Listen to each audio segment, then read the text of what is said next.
You see all these lovely flowers we have around? Let me tell you a story about last year. Somebody gave us a wonderful round prayer plant. And so we had it in a chapel during the Easter season, but then we put it down in the lounge. Well, during the Christmas vacation, somebody forgot to water it, and so I didn't notice it. But then in weeks gone by, I just looked over there. One day I was sitting in the lounge, and it was this brown stalks that looked like something that was just left to die.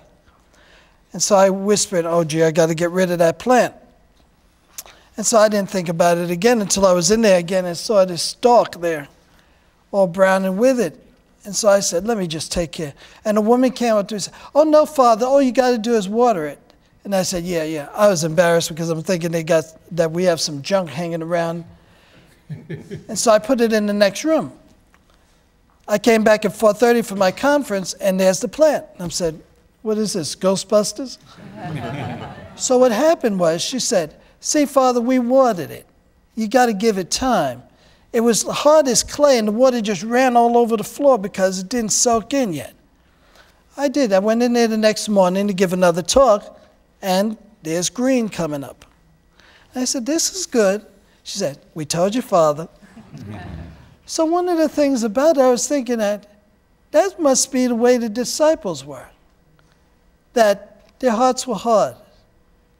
Not only did they lose their very best friend, but also the fact of it is, it was very hard to recognize that somebody would rise from the dead.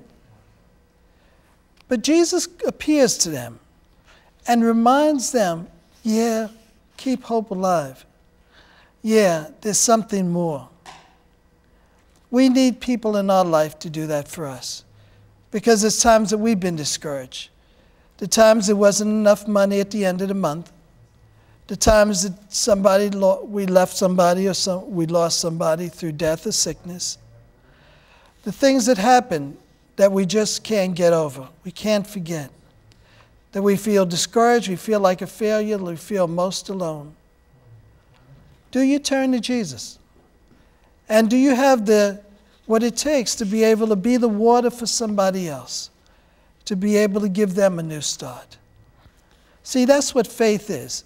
Faith is to help us to have the vision that there's something more.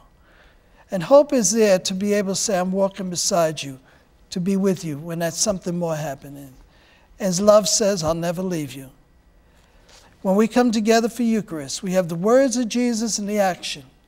He gives us the bread and life, bread and the wine, to be our food. So we're called to taste and see the goodness of the Lord in all the circumstances of life, to keep hope alive and to be brothers and sisters of one another.